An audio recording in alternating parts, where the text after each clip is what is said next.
Hey everybody, it's Mr. Fire. It's time for episode 2 of our Monsters Road to Glory free-to-play series where we're taking monsters from rank 30 to pro rank. In episode 2, we are going to go over the entire Gwent economy. How are you going to get the resources you need to get new cards and make that trash starter deck a little less trash? If you appreciate this content, make sure you give a like, give a sub, social media info in the description. Let's get at it. The number one priority for any new player, right, is going to be getting new cards. Starter deck is kind of trash, and we need to take out the trash and put in much better, much more powerful cards. So if you look up here in the upper right hand corner, this shows you all of your resources. So to get new cards, you need to understand these resources and how the Gwent economy is going to work. You can get cards in two different ways. The first way is this little icon over here shows the amount of scraps you have. You can spend your scraps in the deck builder to directly craft certain cards. We'll go over a little later how exactly we are going to get those scraps. The other way that you can get cards is by purchasing card kegs. And so, right, we have the little keg icon over here, and the way that you purchase card kegs, you can buy them for real money in the shop, but we're not going to do that. We are going to be spending our ore on kegs, and each keg is going to cost 100 ore. So the big thing that we need to do is get reward points, which are the keys over here. And when we spend these reward points, we're going to spend them in a way to make sure that we get ore.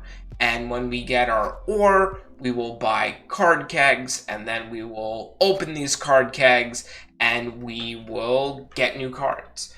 Now, when you get a duplicate of a certain card, you have the option to mill that card for a portion of its value, and that's where those scraps come in.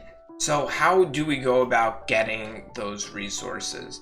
The easiest way is going to be to simply log into Gwent every day. When you log into Gwent, this screen should actually pop up as soon as you boot up the game, every time that you start Gwent and it's a new day. And you can see that every day that you play Gwent, you will get a new reward.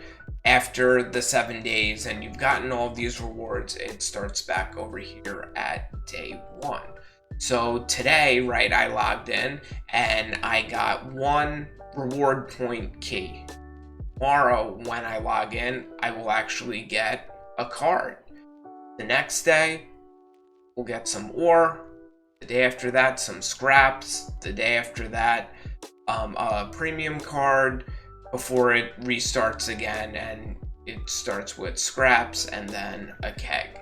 So that is the easiest way. Just make sure you don't have to even play a game. All you'd have to do is log into your account. The other super easy way to get resources is by checking your progress in the journey every day. So you can access the journey by clicking it on the menu. The journey is Gwent's ranked-based reward and progression system. So in the journey, right, for every level, you get a certain number of rewards. This is one of the big ways that you are going to get your keys that you will later spend for resources. So you'll see that when I got level 2, I got 2 keys. When I move up to level 3, I will get 3 keys. One other thing to keep in mind about the journey is that this is a freemium type of feature where everybody is eligible to get the standard rewards, but in order to unlock the rewards that you see on the bottom, you need to pay for the battle pass for the journey. Uh, that's one of the things that is kind of like up to you. But since this run through that we are going to do is going to be free to play, we are not going to be buying the premium journey. So how do you level up in the journey? So up here you can see your progress towards the next level, and the way that you get to the next level is by getting crowns. You get 1 crown for every round that you win at Gwent, regardless of whether you win the entire match or not. The other thing to keep in mind is that your first 14 crowns count double. So if you win 7 rounds, that will actually count as 14 crowns, which is super useful and super easy to do, even if you only play Gwent for a very limited time. So, and that resets every day. So if you win 7 rounds, it counts twice, and it will give you 14 rounds. So, even if you just get that, you will likely be able to level up, say, every day or two, depending on how much you play. So, when you first log into Gwent, make sure that you click on the journey so that you can see if you leveled up. That will help you get keys, and we will talk about how to spend those keys. Another way to get rewards and resources is through completing daily quests.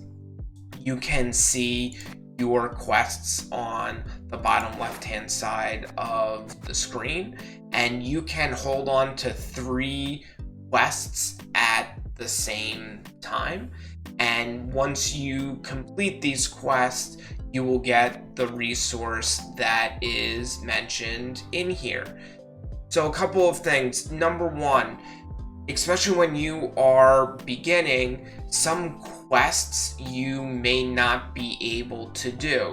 So for example, one quest could be win 3 matches as Northern Realms, but because we are doing a Monsters playthrough, we are obviously not going to be playing Northern Realms. So you're going to want to re-roll that quest, and hopefully it re-rolls into a quest that you're going to be more able to do. The other thing that we're going to look to do is, if we take a look at the rewards, we see that this quest, play 30 neutral cards, I will get a key by completing this quest, and these 2 are for 60 and 40 ore. Now, the thing about ore is that it's worth a lot less in the bigger Gwent economy than a key. A key, you're going to see, is when we spend our keys, we're actually going to be able to get a lot more ore than this. So when you reroll quests, obviously reroll a quest if you can't do the quest, but you also might want to reroll a quest that does not have a great reward, and hopefully we get a reward point. So I'm actually going to re-roll this, finish 10 matches in any online mode, and hopefully we get a quest that we can do and 4 reward points. If not, tomorrow when I log in, I can go in and hopefully re-roll this quest. So let's change. Okay, so not maybe a little better in terms of, this quest is I can do in less time, but we will probably try to re-roll a quest tomorrow if we have to. But I can also get rid of these quests by completing them, and then tomorrow we will see a new quest. So, in addition to daily quests, Journey also gives you quests that you can complete every week. You can access them in the bottom left hand corner over here where it says Journey, and this will give you, you can see that I completed one from week 1 just by finishing a match, and you can kind of see throughout the weeks, different quests that you are going to be able to do.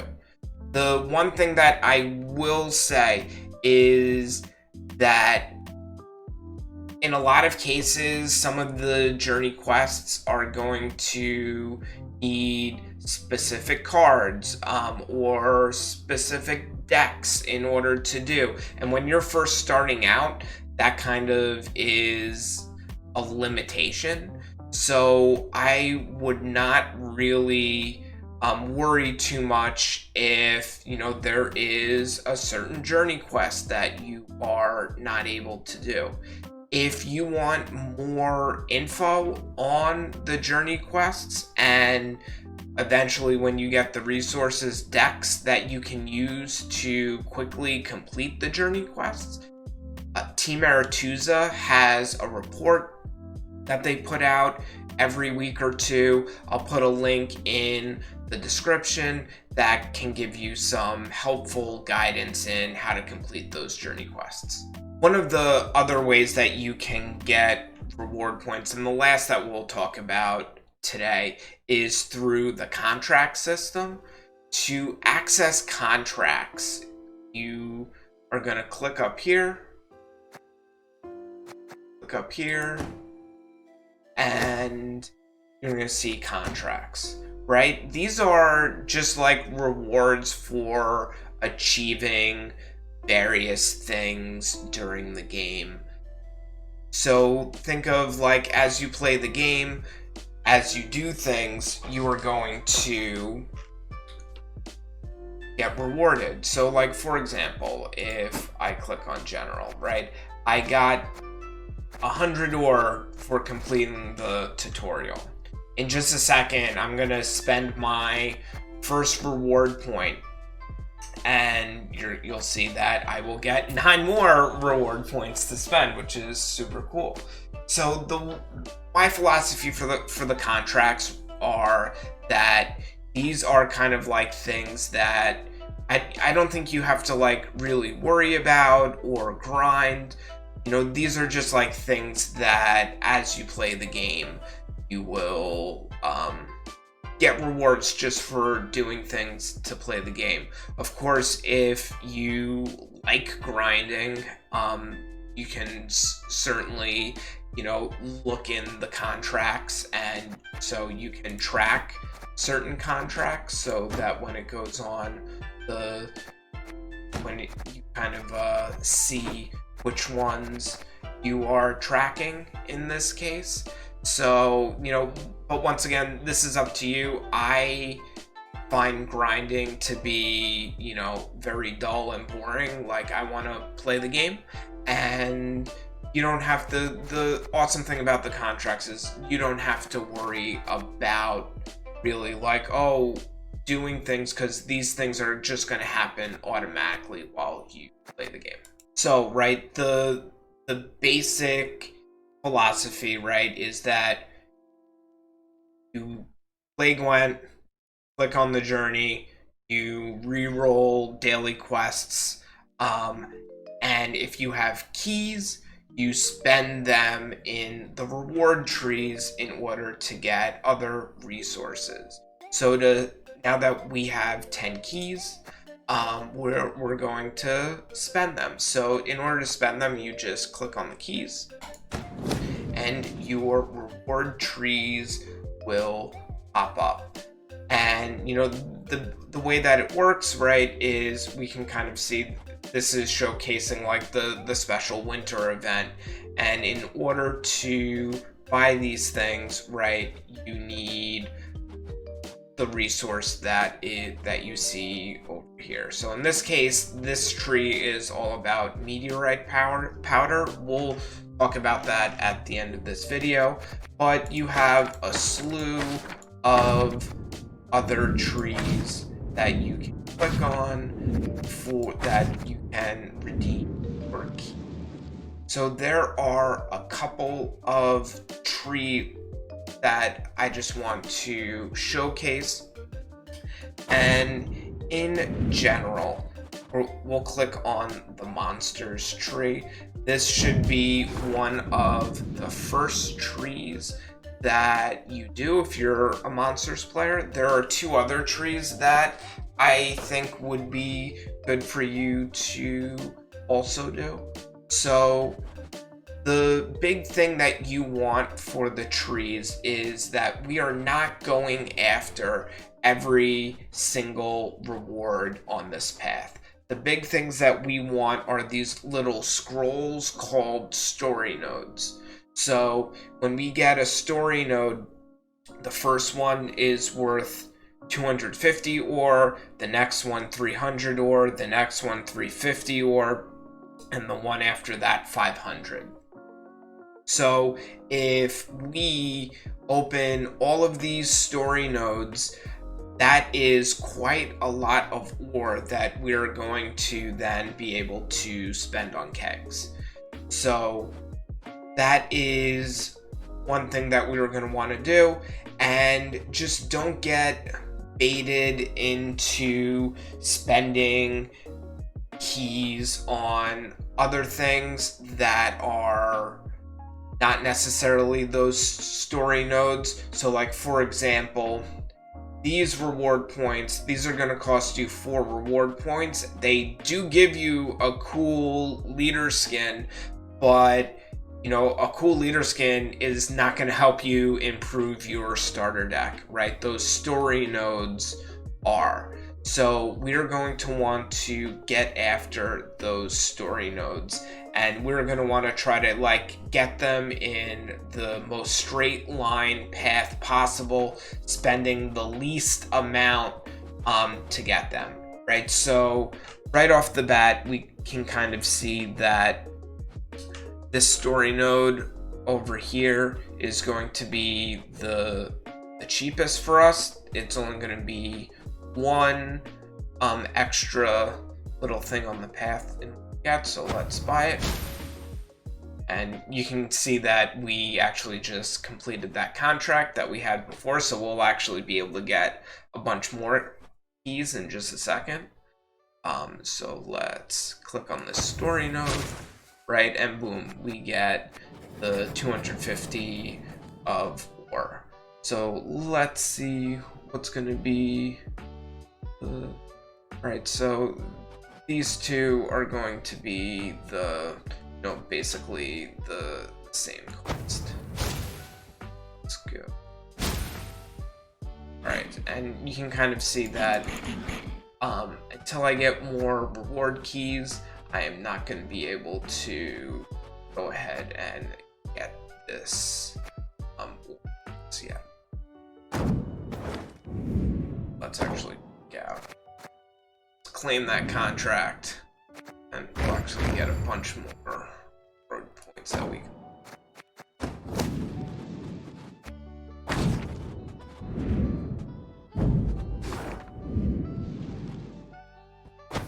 Good job. Right? So really important, next time that I come into Gwent, I get my daily rewards. As soon as I get more keys to spend, I'm going to immediately spend them to try to get these story nodes. So one question you might have is, what reward tree should I spend my reward points on? So in the description, I have a link to a spreadsheet that shows you the breakdown of most of the trees and which ones to spend points on. I do want to highlight 2 trees that can give some extra special rewards. The first tree is the Year of the Wild Boar tree. After I'm done with the monster tree, I'm probably going to this one. And the interesting reward on here is you can actually get cards. The Witcher trio, Vesemir, Amber, and Iskall. So for 15 reward points, you can get 3 legendary cards, which is a pretty good value. So even if you don't really in these cards in deck, being able to have them for the future, or even if you like scrap them, it's a pretty good. The other interesting tree that you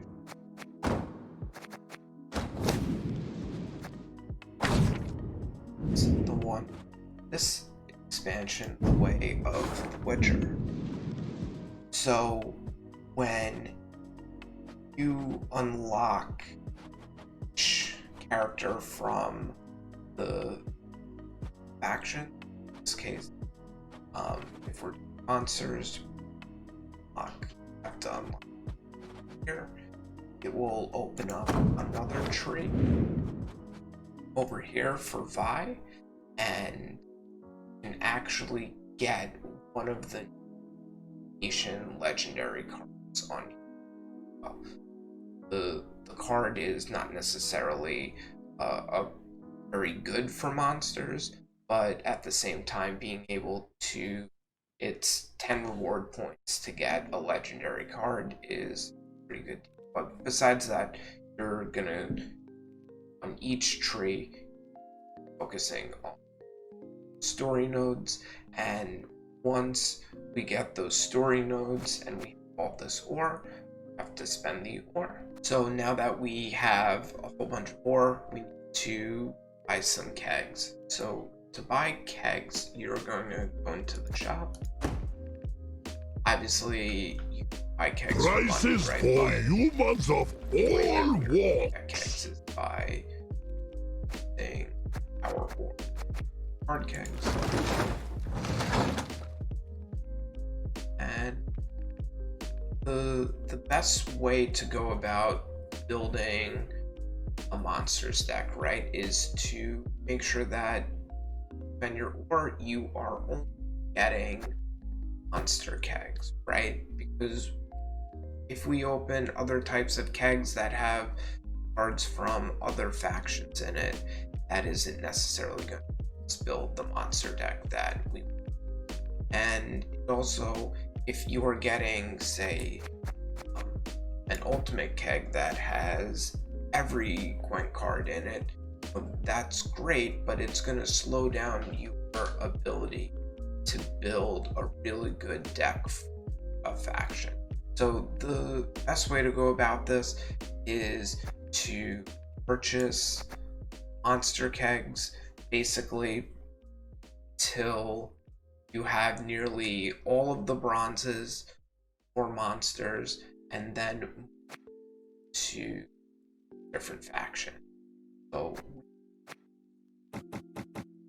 have 1250 in buy